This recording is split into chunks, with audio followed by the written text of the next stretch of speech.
11 political groups working in Rwanda have condemned the international community that supports the genocide. 2502-2025 at 2346, Saint Jean-Baptiste. The National Conference of Political Parties, NFPO, has announced that it has condemned the international community that killed the Tutsi, Mulenge and Hema people in the eastern part of the Democratic Republic of the Congo. Instead of taking part in solving the problems and choosing to rely on Rwanda, it was announced in a meeting with leaders of recognized political parties in Rwanda on February the 25th, 2025. Political groups including RPR Inkotanyi, PL, PSD, UDPR, PDI, PPC, PDC, PCR, PSP, PS Mbarakri and DGPR Green Party, announced that they condemn the behavior of foreign countries in the war in the east of the RDC, because most of them are riding bicycles and ignoring the history and the origin of the problem, but they are the ones who have an important role that makes it worse. The statement released shows that they have condemned the plan of President Felix Tshisekedi, Samerk, the Burundian Army, FDLR, Wazalendo and European mercenaries to attack Rwanda and overthrow its government. The first vice president of the Party for Independence, PL, Theogene Muniyangjayo, said that the nations attacking Rwanda want to repeat the genocide. He said, "The other day we heard that they want to resume the 1994 genocide plan against the Tutsis, which had been seen in other groups in 1959. At another time they chased the king and killed him until the next day. That's where they are going. It is the revival of genocide." This politician confirmed that Rwandans should put effort into rebuilding and learning, because that is the only way they will continue to live without cutting their hands. He said, "We must sit together as Rwandans. Our brother Guy Hama, who is outside Rwanda, and join together. We thank the president for the protection he has put in place and those who look after us in that way with the national army, because if this protection exists, you have heard of hundreds of attacks that have happened in Kinigi and elsewhere. Learn how to behave, how to build ourselves as Rwandans and to build ourselves as an army so that we can live, because those we cry for are the ones who cut our heads." The president of the PPC party, Dr. Mukabaramba Alvera, emphasized that 80% of all problems facing the region are foreign involvement. He said, "There are truths that people do not know.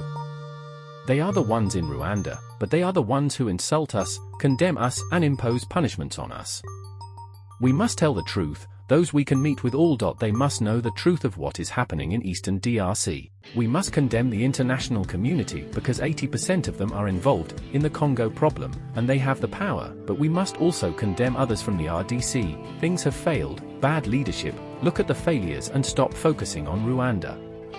FDLR is still in the DRC, no real peace will be achieved." The General Secretary of the RPF Inkotanyi, Welars Gasamajara, said that the problem of war in the DRC stems from history, racism and the problems of the administration that is unable to lead their country, all of which concern the DRC instead of being directed at Rwanda because it has nothing to do with it.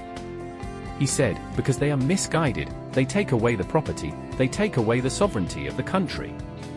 And all the shouters are the same. It comes back to the international community that needs to be explained, but there is something important that we must not forget, to condemn the plan to overthrow the government of Rwanda established by its people. They are determined to support the Rwandan government. Those asking for sanctions against Rwanda are spreading lies that Rwanda has sent troops to the DRC, but it has repeatedly denied it, showing concrete evidence. But it says that it will not remove the security measures placed on the border with the Democratic Republic of Congo. All these politicians have expressed their support for the country's security measures. Gasamajara said, "I request that we wholeheartedly support our president for all the activities he is doing so that we can solve these problems, and leave them to their owners if they do not want us to help them, but do not affect our country whether it is economic, social or political. Let us support him in what he is doing today." Dr. Mukabaramba Yavyus Koiki Giari, Sayo Wabanyar Wanda Bakwiri Kugaragariza Parazita, Kagami Kobari Kamanawi. Ati Abanta Bospeduterana Muri Iin Tambara Nabo Tugamba Kubama Ghana. Naba Ingira and Geo Tavujko Dushijika Yubuyobozi Bwaku. Parazita Wakuatori, We Bagamba Gusiga, Ibionda. Tori Kamanawi. Parazita Duabuache UDPR. Painizia Mana. Yashamanji ko Mugai Bikorwa, Bio Kwajira Bayaba, Padashi Zwimo Ingafu. Ari Bwo Amahanga Azajia Akomeza Gukangiza, Iji Hugu Ibihana. Atin Ichudijira and Ibwo, Bazadu Kongasha Zayampano, Zankangas de Mahanga. En I guten kamet we Politik dusiga sira ubakun ubwaku?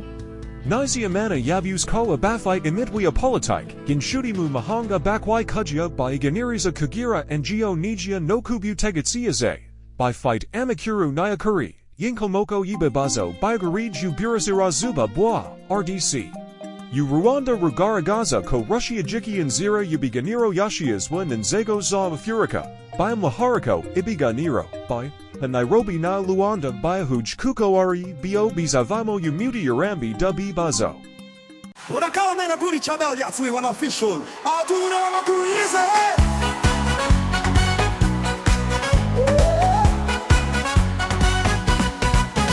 Urakazaneza Kuri Chanel Yatsu. You are official, ahatumira makuru izewe. Urakazaneza Kuri Chanel Yatsu. You are official, ahatumira makuru izewe. Urakazaneza Kuri Chanel Yatsu. Ivan official, ahatumira makuru izewe.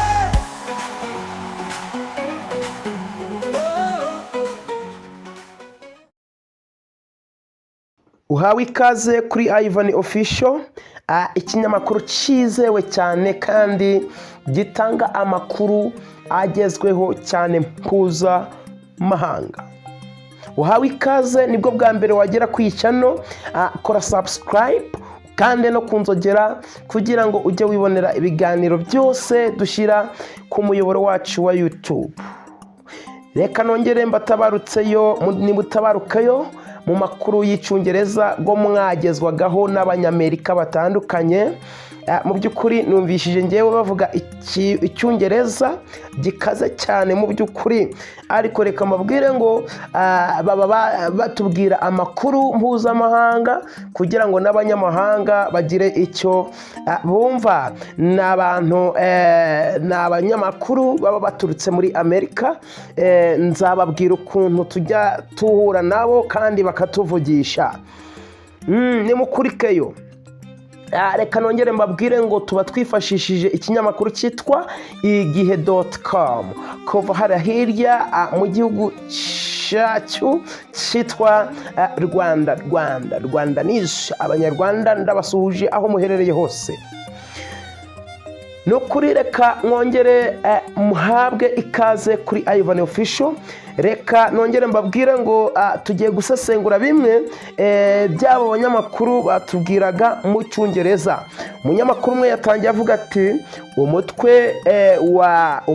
imitwe yatangiye avuga ati imitwe ya politike 11 ikorera mu Rwanda yamaganye umuryango mpuzamahanga ushyigikiye abajenosideri.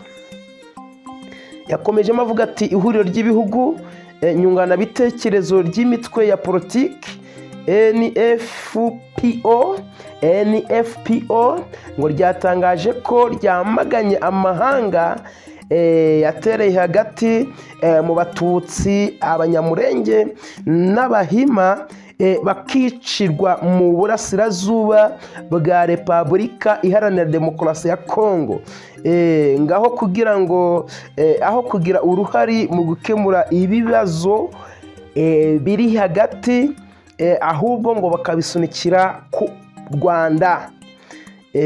Byatangajwe ngo mu biganiro byahuje abayobozi b'imitwe ya politiki yemewe mu Rwanda ku minsi 25 y'ukwa kabiri muri uyu mwaka turimo. Bakomeje abanyacyongereza badutangariza yuko ngo hari itangazo ryashizwe ahagaragara ngo rigaragaza ko bamaganye umugambi wa President Felix Tshisekedi wa Repubulika Iharanira Demokarasi ya Kongo, Sami Aladisi ngo n'ingabo z'u Burundi, FDLR Wazalendo n'abacancuro b'abanyaburayi ngo bagamije gutera u Rwanda no guhagarika ubutegetsi bwarwo. Yego, abo banyamakuru niko badutangarizaga muri byo bari kutubwira, mu byo batubwiraga. ngo visi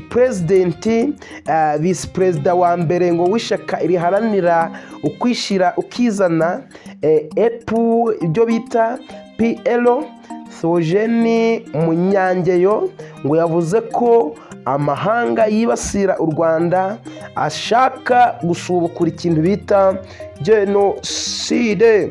Abanyamakuru nibyo bimwe batubwiraka, bakomeza kuvuga ati ngo ati tugomba kwicara